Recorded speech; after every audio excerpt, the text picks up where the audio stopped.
Not many people identify themselves as a practitioner. And actually, I'll be curious to hear like your take of whether you even see yourself as a practitioner. Right? But we have been, in this season, looking out for people who are practicing a new and different way of doing social impact. They may not even see that that's what they're doing, but I see them as a practitioner.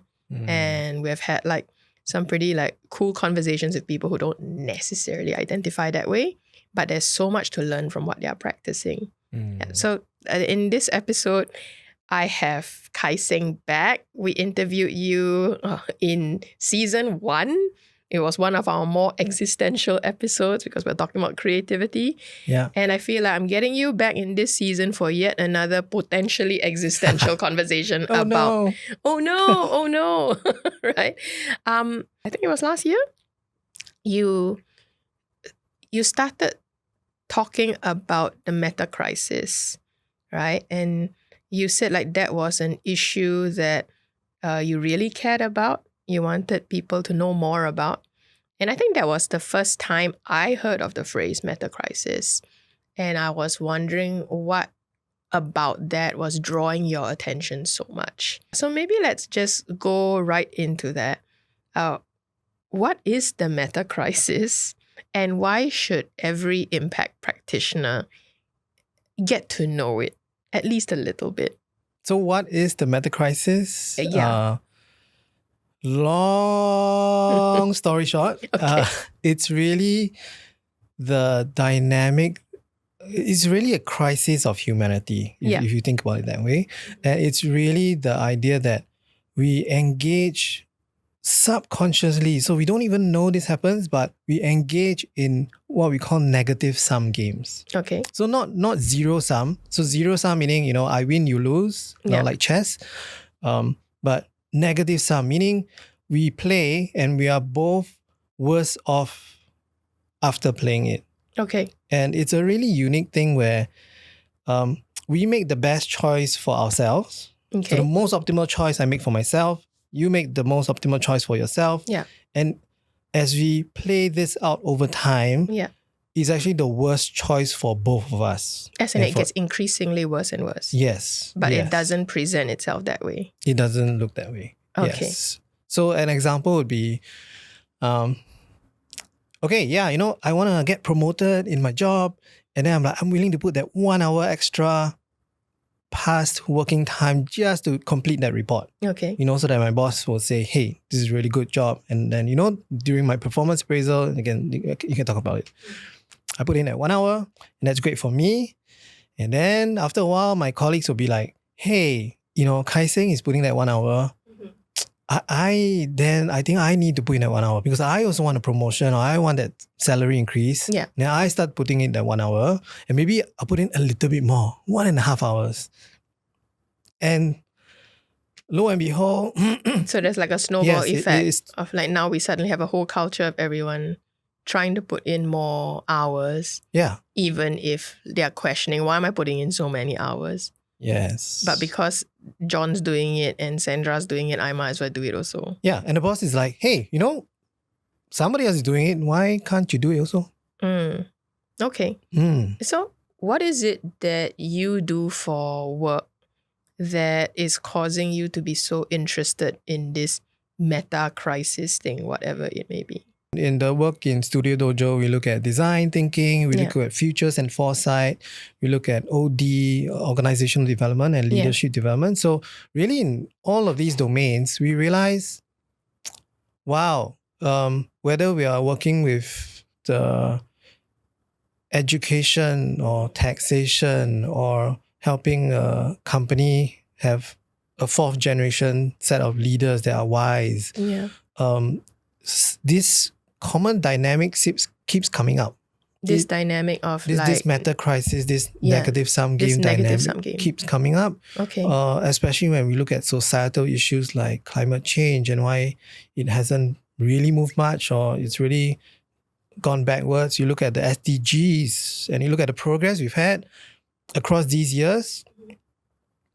Actually, we haven't really had a lot of progress as well. So is it like your interest in this metacrisis thing is stemming from a curiosity about why are all of these things that we're trying to do not working? Yeah.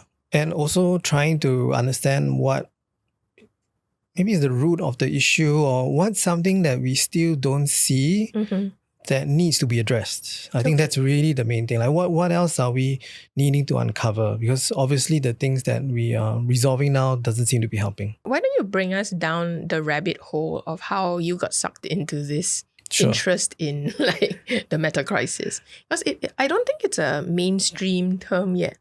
Not yet. Right? Yeah.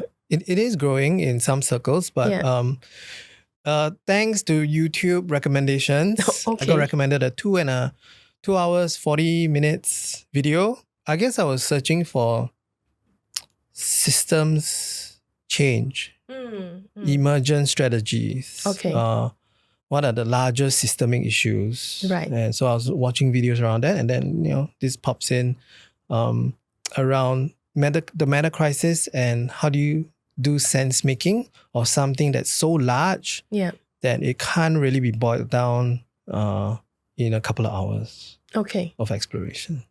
So if you could give us like the brief notes of what you took away from that first 2 hour 40-minute video that made you go which was like part one. Which was part one, which made you go, oh my goodness gracious, I need to understand this more and more people need to understand this. Like, what would be the biggest things that stuck out to you? Yeah, I think it's how pervasive it is. It is, working overtime, which causes burnout. It is why everybody now needs tuition. It's why, if you're nuclear power, you will not want to relinquish your arsenal if somebody else has it, right? So it's always that race. And as long as one person is racing and playing that game, it forces everybody to play that game. So in many, many different things, big and small, it seems like we are caught up in this negative sum game, which doesn't help, especially if you're doing impact work. Okay. Yeah. So maybe give us or give like the listener out there who's like, I'm still not catching the ball on this negative sum game. Maybe I understand a bit about you work 1 hour, I work 1 hour, and they're kind of getting it. But maybe describe how you see the meta crisis playing out in the issue of climate change.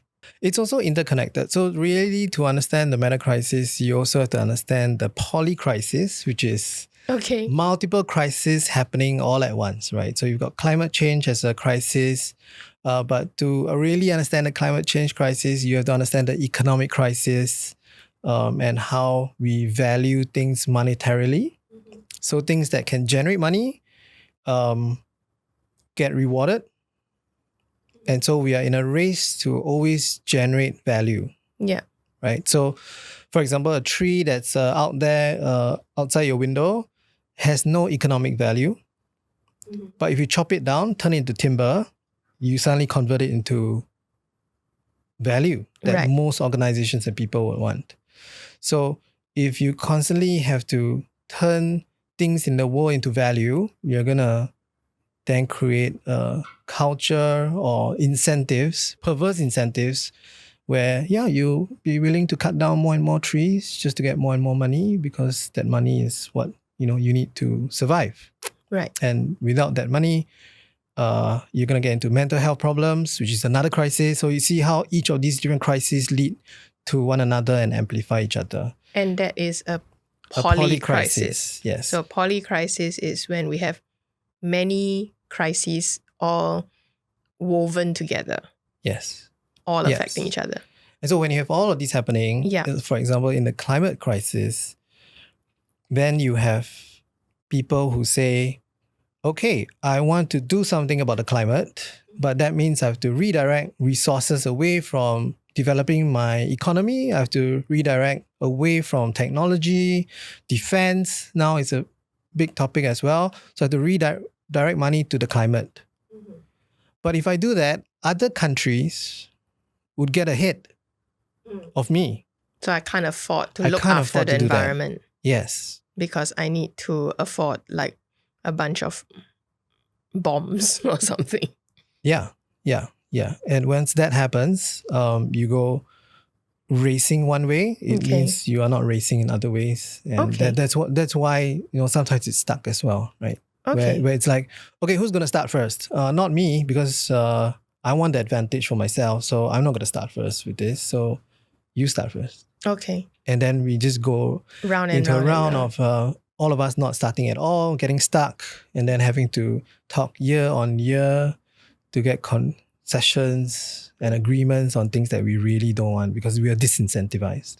Okay, so if that is still in the polycrisis realm, then what is metacrisis? What's the difference between the polycrisis and the metacrisis? Yeah. So the polycrisis is climate change causing impact somewhere else, like the mental well-being of youths, which now a lot of them have got climate anxiety. Okay.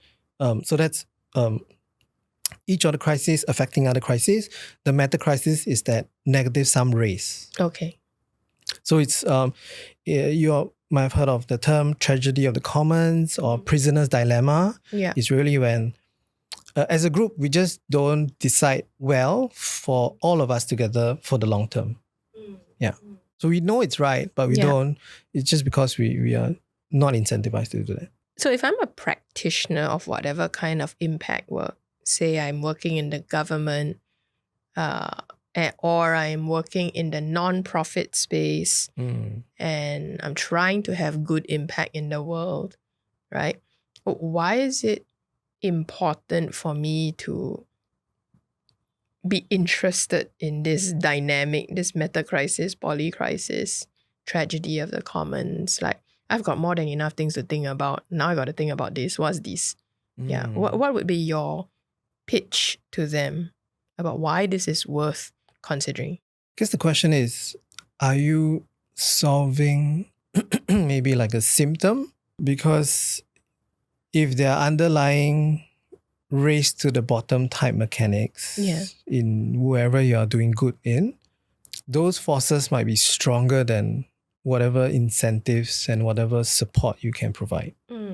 So it's a little bit like, are you thinking upstream to really understand what's happening and what's causing all these things from happening? And actually a lot of times it's usually beyond the scope of whatever impact you're providing, right? So if you're doing social work, it might be really upstream in terms of education. It might be finance. It might be something else that's really driving, somebody who might not want to go to school because they have to go to work, to sustain the family and things like that. So, so everybody's like feeling all these forces. What would be so bad for a practitioner to not understand this? Yeah, they say like, oh, this is above my pay grade. This is a bit too hard to understand. Yeah, it feels very abstract, Like I read a story about some people doing impact work in Africa. Yeah. And so they were trying to help some rhinos on a reserve, right? And they are poachers, and they were saying, okay, we're gonna have to make sure that we address the poachers, we should chase them away. And actually they did a great job, right? So they got together, they got the community involved, they chased the poachers away. Population of rhinos rose, which is great over time. So that's great impact, right? But what they didn't realize was in the subsequent years, those poachers moved on away from the reserve to a neighboring reserve, and they started poaching gorillas. Okay. And lions and all these other animals. So yes, you can be doing great impact work, but can you understand the consequence of those actions? Because on my report card it's great. Yeah.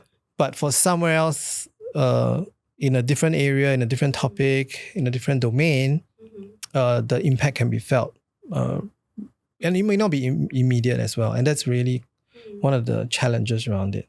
As we solve our own thing, do we know if we're creating a problem for somebody else as well? How would we know, because we probably don't know, that we're going to have this terrible effect, even though we think we're doing good. Yeah, I think we won't if we don't have new ways of knowing. I think that's the issue. I think as we specialize in certain areas, and we usually are brought up being taught specialization, right? If you go study, it'll be business or art, right, or something else. And it's all specialized, right? So we don't really don't have a broad base of knowing how interconnected actually we all are in terms of all our domains. Yeah. That's really tough. And we're brought up like that. So one of the things I think need to do a bit more of is really understand how connected we all are, or how interdependent all these different aspects are in life. Yeah. And there's no way to do that because it's also a lot, right, to take in. And so we need new ways to visualize, to collect such data. We need new ways to develop platforms that can share in more digestible ways. We need new ways of thinking and receiving information. We need new ways of relating to each other. So it's really like quite a different world that we have to be in to, take care of this. So if I say I'm a practitioner and I'm taking whatever you're saying seriously, and I'm sitting on guilt or anxiety or uncertainty, that how do I know if the good work that I'm doing is actually creating potential bad stuff? Do I stop doing it?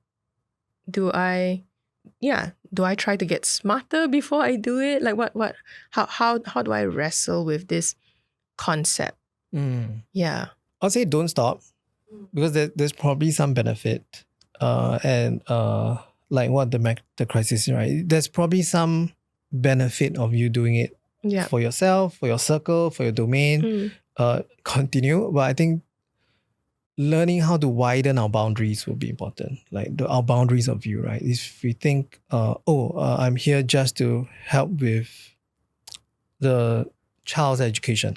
And if anything to do with the family dynamics and tensions, that's out of my scope, then you miss a big part of supporting the child, for example. Okay. It's really widening those boundaries out, really understanding, being maybe even, I wouldn't say being like polymath, but at least be curious about all the other influences that are possible, feeding into your situation, and all the consequences and implications of your actions outside of those views as well. So you have to talk to different people. Okay. Yeah, you have to talk to somebody who's in education, somebody in social work, somebody who's in finance, somebody's accounting. And I think that's where the tension is, because it feels grating trying to explain what you do to somebody else who doesn't understand and maybe doesn't value your work. But that's really important, because that's where the glue needs to be. Okay. For us to really piece together a more holistic view of the world or of the situation. Okay. Yeah. So what I'm hearing is, even if there's a listener out there still thinking, I don't know what's this metacrisis and polycrisis thing, still I'm getting it, but I'm still not getting it. If all you do is, number one, have some level of humility about the known and unknown impact of your work. Like, you're probably doing good, and there's probably some elements of your work that could harm, whether you intended it or not. But to sort of approach this your work with that kind of humility, that's one thing I'm hearing. Yeah. And I think the other thing I'm hearing is to have a curiosity about how your work intersects with other sectors, industries, areas that you didn't think would be part of your work, but it is. Like you mentioned, a teacher should be interested in the social workness of their thing, the mental healthness of it, even the climate changeness of it, Yes. Like, how do all of these things matter to my work, my core impact work called teaching? Yeah. And yet, also figure out what can I still reasonably do. You know, I can't solve all of the world's things, but I should at least be interested in these other aspects, right? Yeah. And I guess that the third thing I'm picking up from what you're sharing is, and not just to do that work on our own, but to help glue up the fragmented parts of all of our work by explaining to someone, like say you meet a banker who's like, oh, how cute your teaching work, how cute, right? And not to run away from that conversation, but to engage in helping, let's say, the banker understand the value of teaching so that he may see how that links to his work, and also being curious to hear how his stuff about banking actually does intersect somehow with your work of teaching, even though that sounds completely like, I don't see the link. Yeah, exactly. Because we don't see the link, right? We are all living in islands of coherence separated by a sea of isolation. Oof, let's say that again. Yeah, it's if you can imagine, we're all on little islands ourselves and we're all very coherent. You know, we're doing all, fantastic impact work. Somebody else is thinking about the economics. Other people are looking at driving conversion rates in social media, and we all believing each other, but then we don't really speak across islands and seeing the effect and the impact that each of these things have on all of us, no matter how near or far it is. Yeah. And one useful way that I've really in these few years taken to is anytime you come up with an initiative or an idea or a policy, to really spend some time thinking about the unintended consequences if we do that. I think we don't spend enough time saying, okay, this is great, but what is the unintended consequence? So recently I was at a design thinking conference on the weekend, design thinking action, and we had Sister Geraldine talking to designers about impact, and she talked about, hey, we have so many elderly friendly and wheelchair accessible places now, right? You have ramps instead of staircases. But what is the unintended consequence? She said actually more and more people are having bad knees. Oh, because we're not climbing stairs enough. We're not exercising. When things become so easy, so frictionless in the world, what happens? There are consequences. Yeah, and who picks up those? Who has to do those, take care of those consequences? It might be not the person that caused it or started it. So just more time reflecting on that, I think, is useful for anybody. I can see how hard it may be for any practitioner or professional, if practitioner doesn't vibe with you, professional, right? But I can see how hard it is to interrogate the goodness of your own work, and to feel like affronted if someone like says like, hey, I see something potentially negative, intended or unintended, about the things that you are trying to do here. Yeah. And that goes back to what you're saying, the humility. Yes. That's really required. Yeah. And so it requires a lot of self-development and cultivation and connection. Yeah. To that vulnerability, that what I'm doing is not all perfect. Yeah. And yet still have the courage to go on. Yes. Yeah.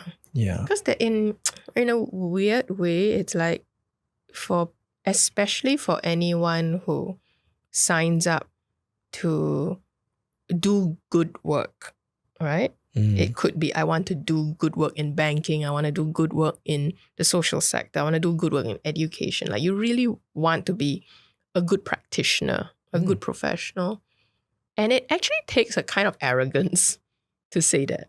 A kind of arrogance, because there are some people who don't even sign up for such a thing because they are like conflicted with, who am I to think so grandiosely of me that I can actually do something about poverty, So those of us who want to do more purposeful work, it takes a certain level of, let's just say, healthy ego and arrogance to say, and pride. yeah, Actually pride, it's a healthy level of pride to say, I want to, and let me try.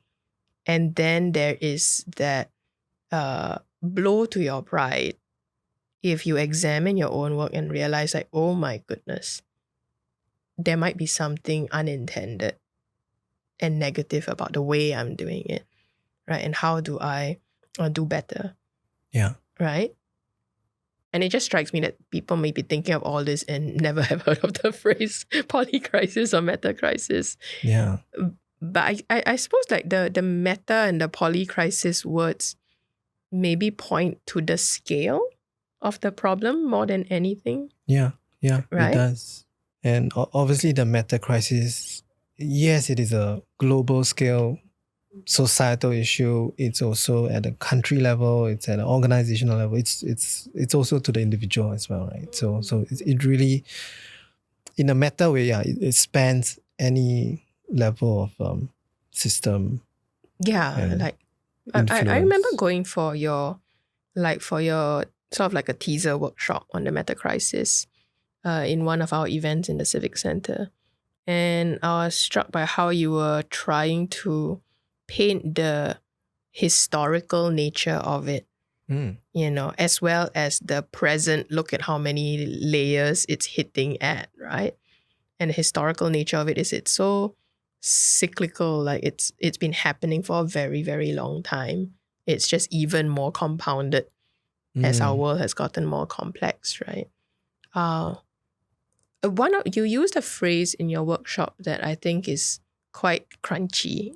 Is the Moloch effect or Moloch dynamics, is it?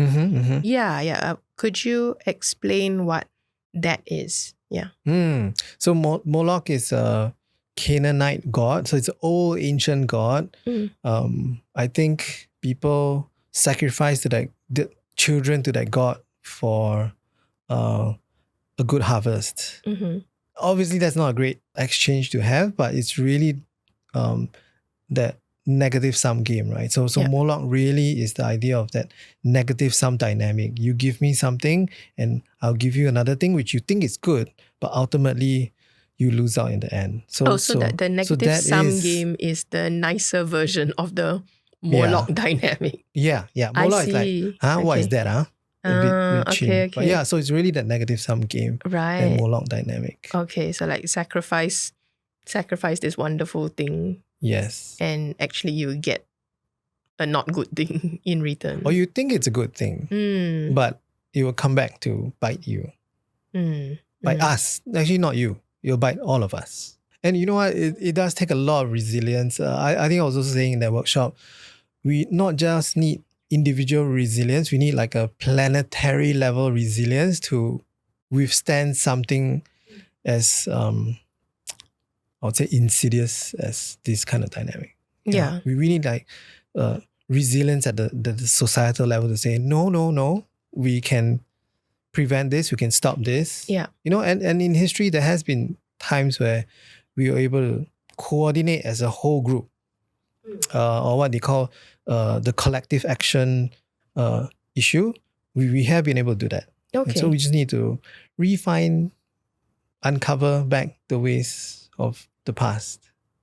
But let's talk about the collective despair, right? Sure. that settled, I think, on all of us in the workshop when you sort of like you opened the curtains and helped us see like, okay, this is exactly how complex and like depressing the dynamics are of the world, that we are sort of almost caught in a cycle of self-destruction, unintended self-destruction, unintended system-level destruction.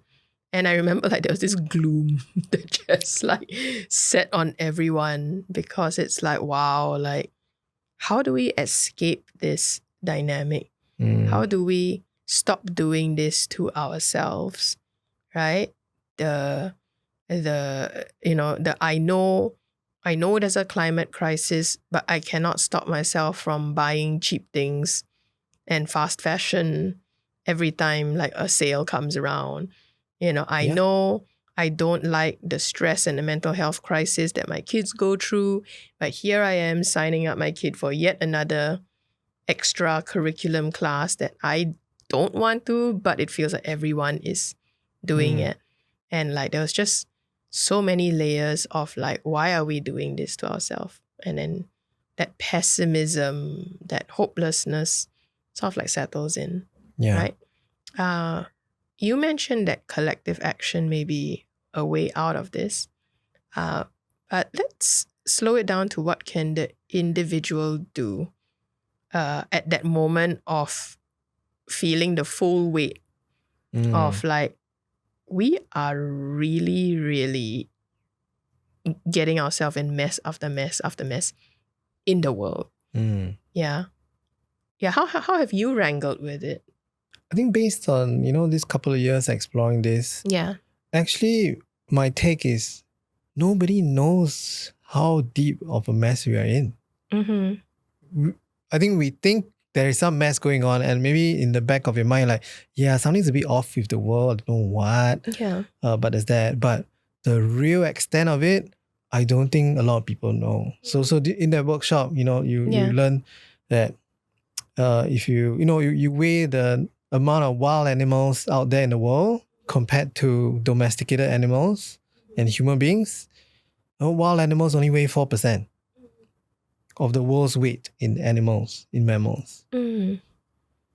Like domestic, like beef, cows weigh 10 times the amount of wild animals.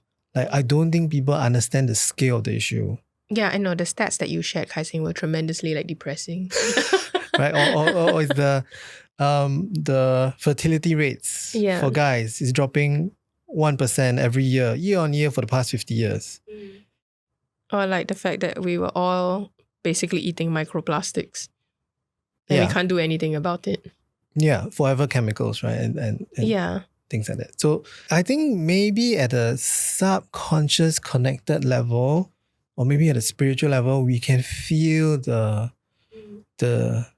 despair, but I don't think we have really taken it in yet. And I think part of maybe the work is to really show people how bad it is. And wherever you are, whether you're taking care of low-income families or family violence and things like that, I don't think people, first of all, have the time to know, but they do need to know in all the different spaces that we work in, what is the situation. And because the world is so complex, there's no time to really understand all these things. That in a way, it also creates this dynamic. So first of all, I think we don't understand how deep we are in this. So what gives you hope as you like go deep into like understanding this and seeing this? So one of the leading thinkers like Daniel Schmachtenberger, he has this thing where he says, allow yourself to be depressed. Actually, because it is such a crazy world. And because if you have to deaden yourself just so you can survive, can we see just how crazy that is? And that actually, if you are depressed, maybe it's because you do treasure the beauty and the sacredness of the world. You treasure the miner that's, singing outside the window. You treasure the blades of grass that is in the wind. You treasure the connections and the smiles of the auntie who's at the drink stall. Like these things do matter, Like there is a lot of beauty in all these things and we are losing them. And I guess in a way then, rather than act out of hatred or fear, can we act out of love for this beauty and this sacredness that we want to protect? And I think that brings me that hope. So at the workshop, while the whole room was getting like all depressed, I was sitting with this other practitioner called Basil, and Basil's an interfaith practitioner. And I think we were energized by realizing how this connected with what we know from our practice of spiritual faith. Right? Where so Basil and I both come from like the Christian Catholic tradition. And like in there, like, one of the number one things you learn is how fundamentally broken the world is, right? And we use the old-fashioned word sin. Sin doesn't sound like a great modern word to use, but there's a terrible, broken sinfulness about the way a part of us want to do things, and yet there is another part of us that wants to do something better or different, right? And spirituality is about that, the war on the inside, right? How do you through spiritual practices win that inner war where you are desiring to do the Moloch thing, the negative sum game thing. Yeah. And yet, like, what do you listen to choose something else? Yeah. So I think we were sort of like looking at the metacrisis thing and like, oh, there's another name for it. Yeah. Because it does take a lot of noble sacrifice, Yes. to do the thing that is not optimal for yourself. It doesn't make any sense. It completely doesn't make sense. It sounds completely stupid. Yeah. To counter the current way of working in the world that seems to be working, but actually it's not working when you look at the statistics. Yeah. Or it's taking us further away from what we really want. Yes. Yeah. Like there's and it's interesting to see like there are other practitioners out there who are being a bit meta about impact work, right? And I suppose it's those practitioners who came up with the polycrisis and metacrisis kind of words. But I was once part of a faith-based business accelerator, which sounds so bizarre, right? What does a faith-based approach to business look like? And that was about a decade back. So very recently, they came back to Singapore and presented their insights into a way of looking at work based on a decade's worth of like working with entrepreneurs like me or nonprofit leaders. And they came up with something that they called the redemptive frame, right? So this group is called Praxis Labs. So the redemptive frame is asking you to just take a look at the way you work today. Is it the extractive, exploitative approach?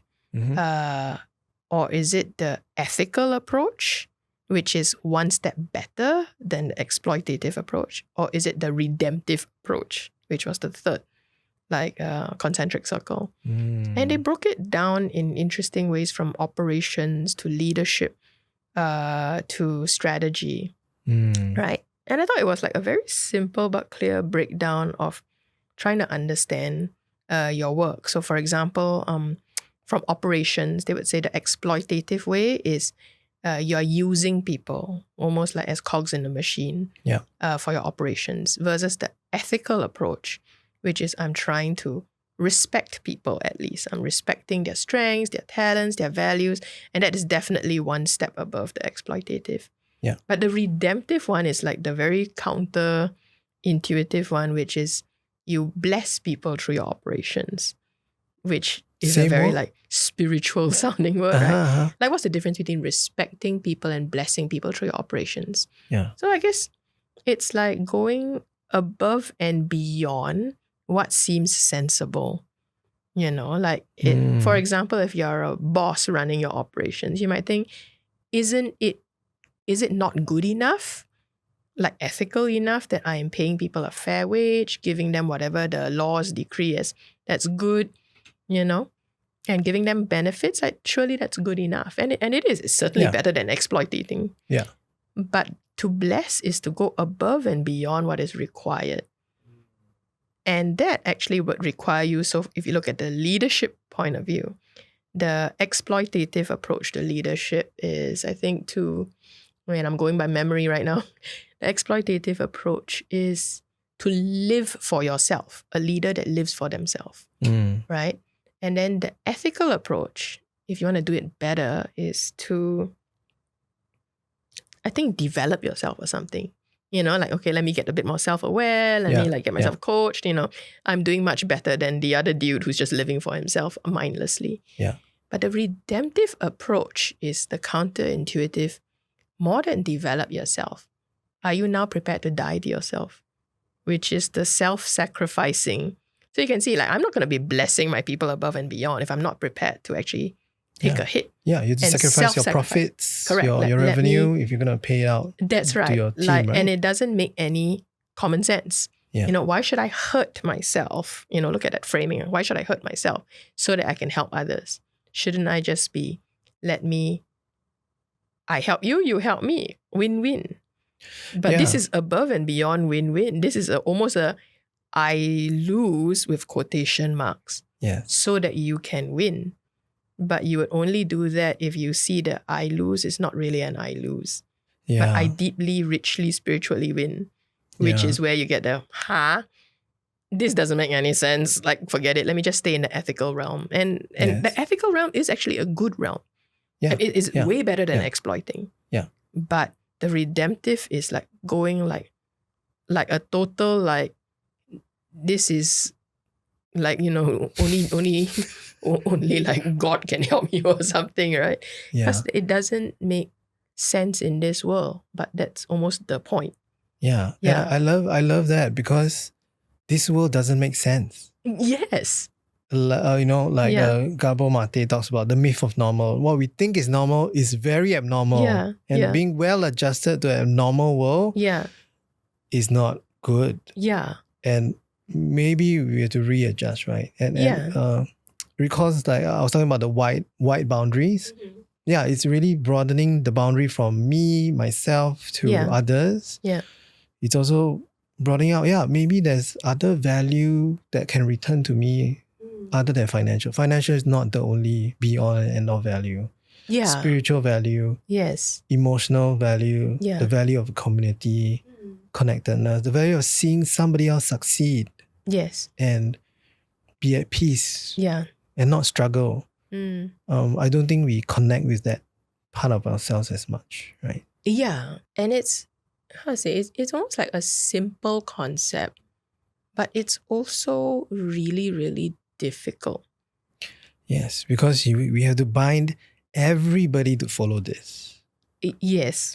that is the collective action problem, which is everybody must be bound to this agreement of these wise constraints. Because if one person races again, everyone else has to race. So that's why that societal binding is so important. Yeah. And we've lost a lot of that, especially, you know, in times where people are also getting, well, in the past you had religion to bind really well. Yeah.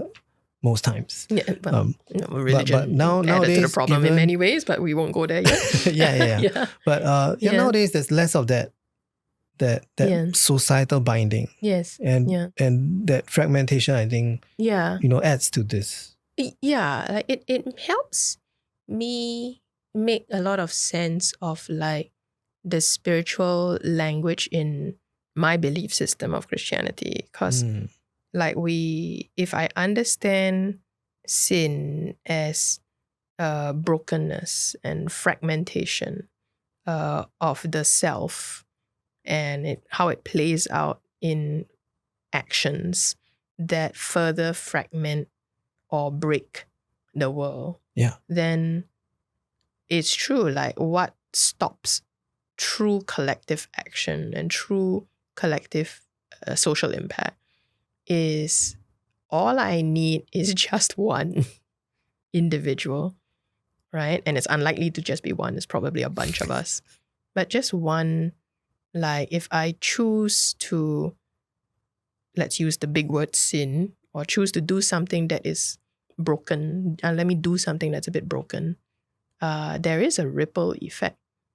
Yeah, my small act of breaking something in me, to break something in, say, a relationship, or break something in an organization, there's like a ripple effect. Yeah. And that's actually what just multiplies, you know, and the difficulty and the sorrow of the work to some degree is to see it's not just one, it's many, and I'm part of the many. Yeah, we all are. Yeah. Then it's the oh no. It's really an oh no moment. And yet, if we really sit with that oh no, how depressing, how sad, how dark this is, we're finally making contact with how really bad the situation is. Yeah. If not, we are desensitizing. Yeah, otherwise we are ourselves, right? desensitized to it. And that is actually the first moment where you can start doing something truly different. Yeah. There's a theory in the Gestalt approach to change called the paradox, right? The paradoxical theory of change, which is like I'm going to like botch up this quote, but it's more or less like change only happens when we finally be who we are, not by trying to be who we are not. Yeah. Right? And that just means like if you want things to truly, truly change, you have to be willing to see things as they truly, really, actually are, which is, it is a mixture of there is good in the world. There's a lot of good in the world. There's a lot of good in you. There's a lot of good in others. But there's also a lot of like not so good. And you have to reconcile with that reality, right? Otherwise, you might unintentionally add to further brokenness in the world because you didn't dare look at like, how am I complicit or how am I adding to things which aren't really working? And it takes so much humility. Yeah. Yeah, to go there. It does. It reminds me of another framework. Oops. Okay, we're throwing frameworks now. But on the table, above the table, below under the table, right? So under the table, obviously, is things we suppress, things we don't like to see, and we do need people to start seeing that. Yeah.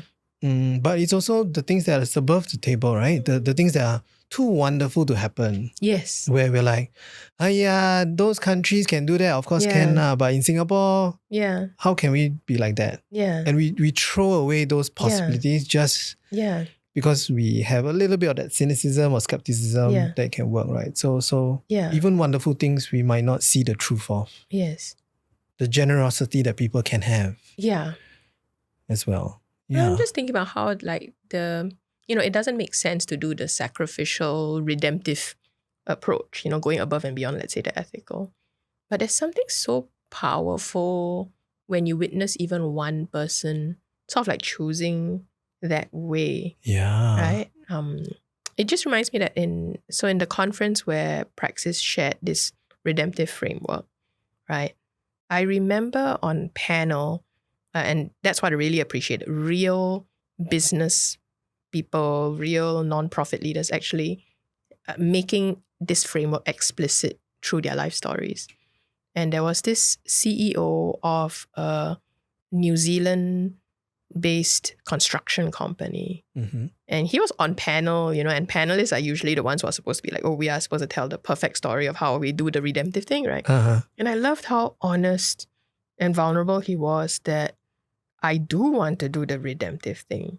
But when I started my construction company in New Zealand, I suddenly saw how deeply exploitative it was. Like I thought I knew it was bad, but I didn't know how terrible the conditions were, especially for wages. Yeah. And he said, but I had chosen, the reason why I started this was so that I could pay people good wages. So he was committed to it. Yeah. And what he didn't expect was how costly that decision was for him. So he was really articulating how he lost millions in his commitment to like, I want to pay people what I believe is fair and what they deserve, when everything in my sector is telling me, don't be stupid. You want to make a buck. You want to survive. Pay them this rate, And he talked quite vulnerably about how one day he was just fed up of, turning down contracts. So he said he would turn down contracts where he did the calculation and he already know if I take this contract at this rate, I would never be able to pay people what I want to pay them. Yeah. So he would turn them down, and he was losing all these projects. And he just felt one day, he was just fed up and decided, I'm going to bid for this project, which I already know it's not going to work unless I pay people low. He secured it and then felt bad and no, I should pay people what they deserve. So he did. And he lost a lot of money on that. And that is the metacrisis, right? That is the negative sum game. When people raise and underbid, you are also forced to do that for you to survive. Because you want to do good work. Yes. To do good work, I need to survive. Yeah. Yes. But for me to survive, I have to do the thing that I counterintuitively don't want to happen. And so there's this tension, right? That's right. And that's he's stuck in that. Yeah, so he got stuck in that. But then he did that stupid counterintuitive thing, which is, all right, in a moment of weakness, I took on that, but I am still committed to, I want to take on the ethical, and by the way, he said, I'm not even at redemptive yet. Sure. He said in the construction sector in New Zealand, just getting to ethical is already a hard fight. Yeah. But he said, I chose anyway. And yes, I lost a lot. And yet, I want to do it. So there wasn't an easy answer to that because it was a very ... to be continued story. Yeah. But as he shared that, you could feel the rooms, first of all, great empathy for, oh my goodness gracious, the cost you're paying. Yeah. And yet the opening of your heart or your spirit to the idea that one guy was willing to pay that price for all of the people who worked on his projects, whether they knew it or not. And it was very moving. It was deeply moving. Yeah. Even though there wasn't a very easy, straight or Hollywood answer. Yeah, because it doesn't mean, and by the way, I had suddenly 500 million drop from the sky, Yeah. It was it's just a true sacrifice. It was a true nothing sacrifice. in return, right? It's a true sacrifice. It was that true die to self. Yeah. And bless people more than just respect their need for wages. Yeah. So it was just eye-opening, heart-opening, and spirit-opening in a way that defies logic. Yeah. So I can sort of see there isn't a very practical, easy solution to this whole metacrisis, Moloch dynamics, all that kind of thing. I am sitting with how crucial it becomes to examine what's happening in us, first of all. Yeah. Yeah. I don't know if that makes sense. We're getting very metaphysical. Yeah, but it's if everybody was this giving, nobody would lack anything. Because there is, with the giving and the sacrifice, is the fear of my own survival, right? Yeah. What if nobody else sees me and takes care of my needs, whom I'm not taking care of for myself? Yeah. And it is an existential fear. Yes. Yeah. Yeah. I have mouths to feed, I have kids to feed, I've got a mortgage to settle, I want to go for holidays. There is that, I can't take care of myself. Which actually, if you look at the historical part of things, hasn't been with us for long. For a big part of history, it has been people, the village taking care of everybody. It's never me taking care of self. Yeah. Yeah. I recall in Africa, right, they share stories of if somebody sins or misbehaves or does something anti-social in that sense, everybody in the village invites that person in and they dance until the person is reintegrated into society. They just dance and dance and dance and sing and retell stories of other people who have, separated and have come back, fragmented and have come back. Yeah. And it's it's a whole group or system integrating that person back in. Yeah. Yeah. Or maybe so few well-known examples, because I'm quite sure they are happening on maybe the less known levels. Yeah. But like there's rare moments that are so famous in the world of there can be a more redemptive way of doing things, going above and beyond even the ethical. And your example makes me recall like how South Africa got itself through like how did it get through the apartheid like era using the truth and reconciliation like process, which is quite illogical in a way or unthinkable. Or even how what's the place like Rwanda got through its own like, you know, like half our country butchered the other half. How are we gonna get through this? And it was a similar process of even though it defies total logic, let's get the victims to like share their stories and have the abusers hear it, you know, because all the victims want is a hearing and an acknowledgement, you know, and like there wasn't a logic to it, but there was a deep, I think a deeply spiritual would be the best word. Yeah, or wise. psychological or really emotional, whatever, but it was a deeply healing, you know, effect. I mean, there's definitely still problems left over from the era in both those countries, but imagine if they didn't even go through the process, it would be like a million times worse. Yeah. And it makes me think of like the less dramatic examples that we could see in our own sectors where you see these dynamics playing out, you know? Yeah. Like I think of what may feel like a whole other world, like when I think of impact measurement, right? And how I think Singapore is going through a transition, a slow transition from like, because like when funders want to support impact work and they establish key performance indicators as a way to maintain accountability and integrity, which is a good thing. Which is important. Which Yes. is important, Yeah. you know, that's what it was intended for, good intentions. But like over time, the KPIs may feel burdensome, may feel irrelevant, and yet because no one questions it or interrogates it, because we don't have time to think about it, it doesn't actually yield great data. It doesn't yield a picture of the true impact.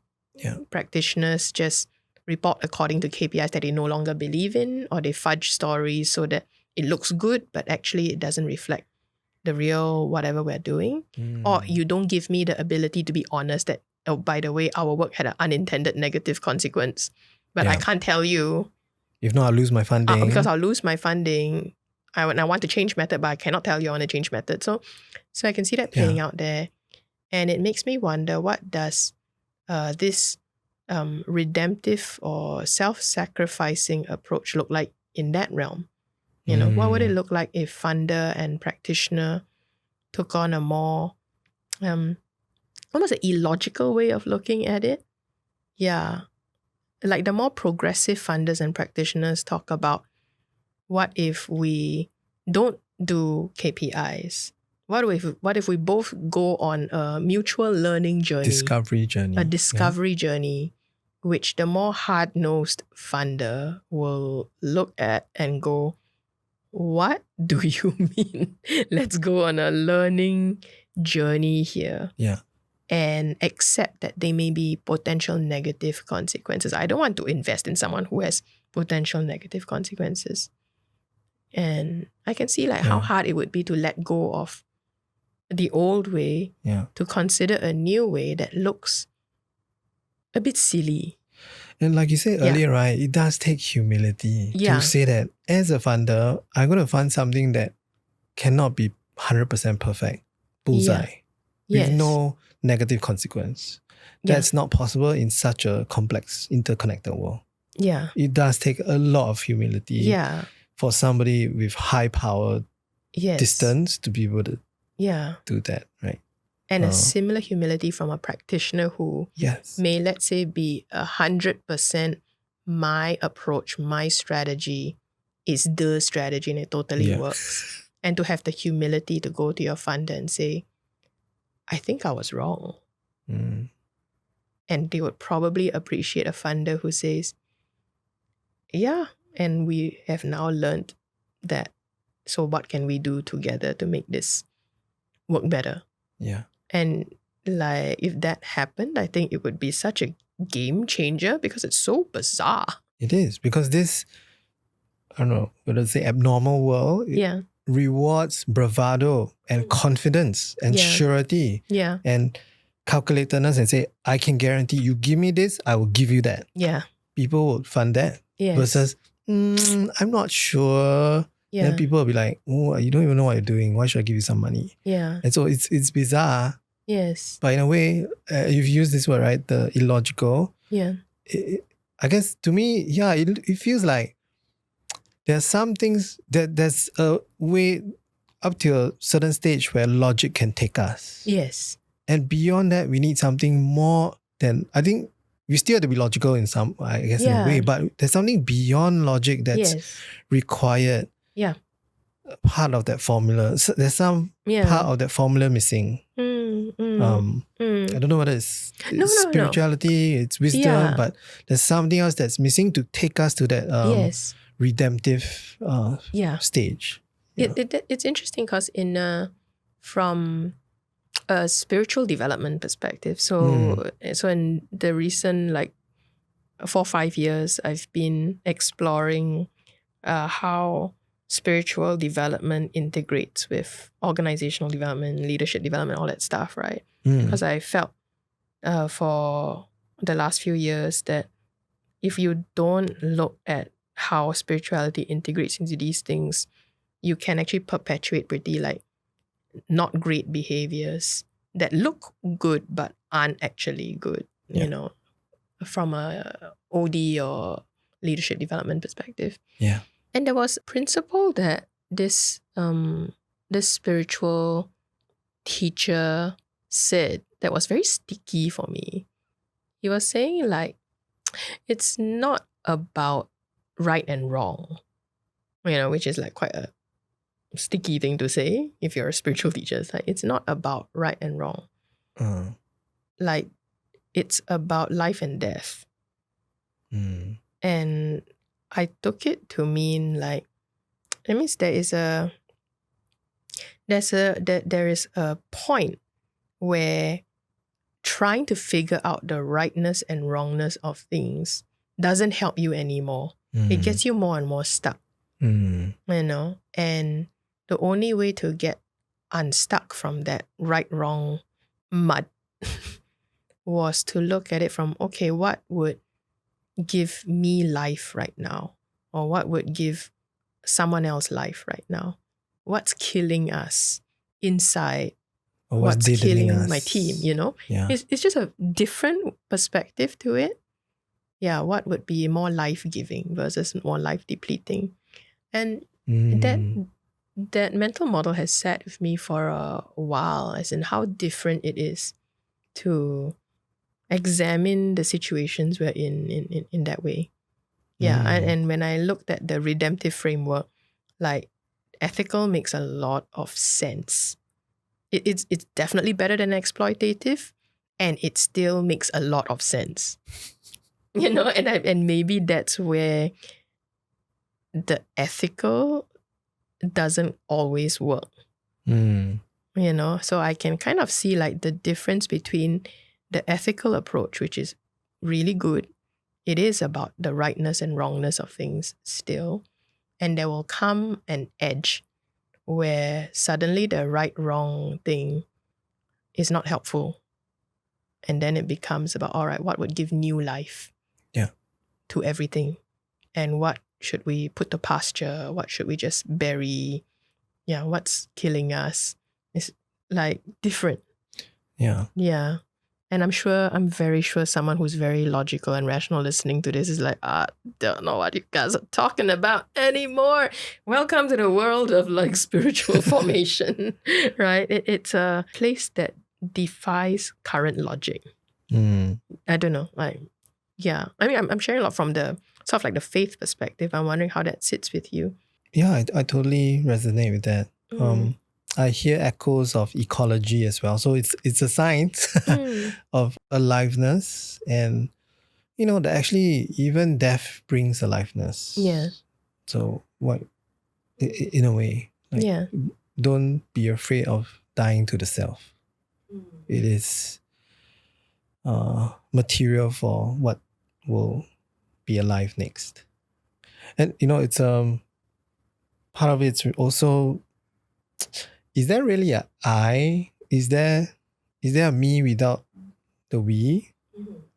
We maybe part of it is also the illusion of the separateness of the I. That means that the idea that we are all somehow interconnected and integrated.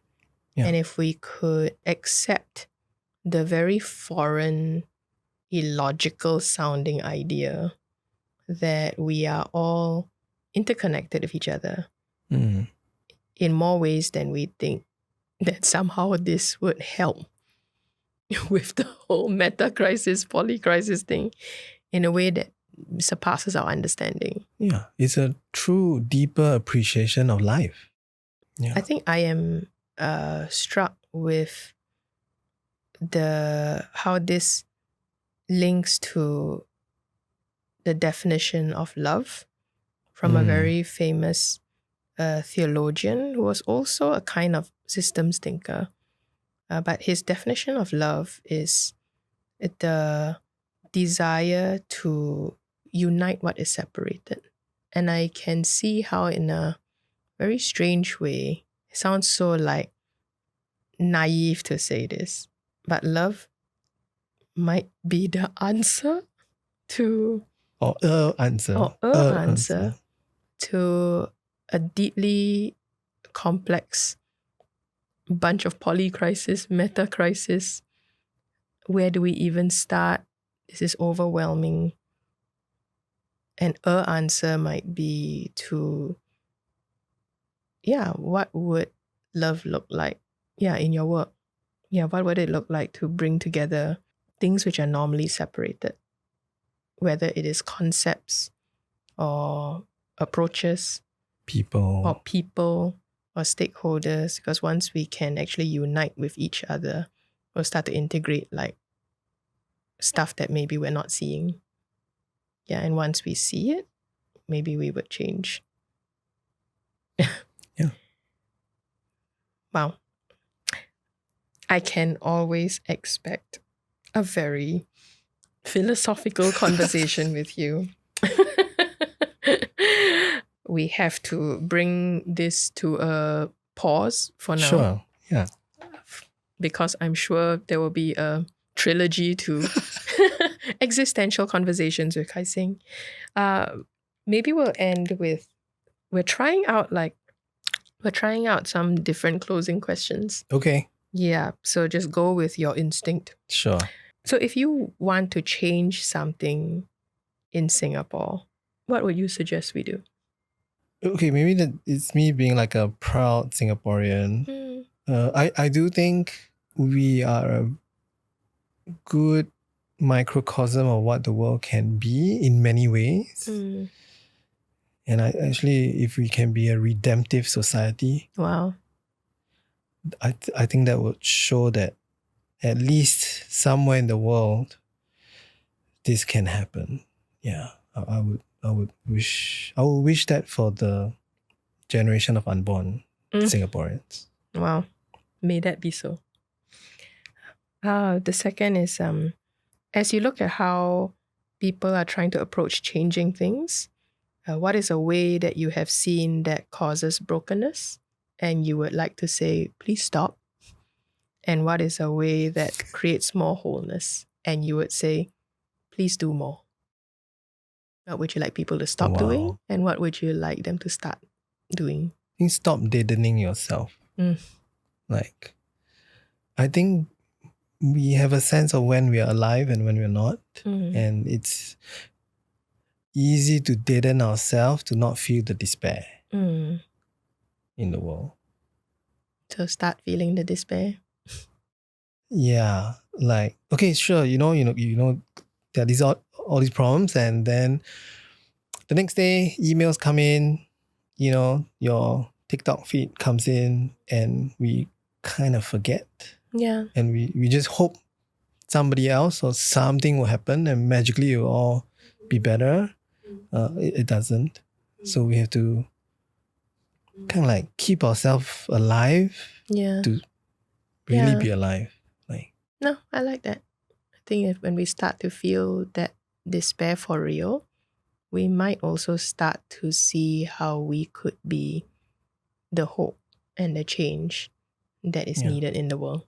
And the final closing question is, what is a community or just something that you actually feel really grateful for?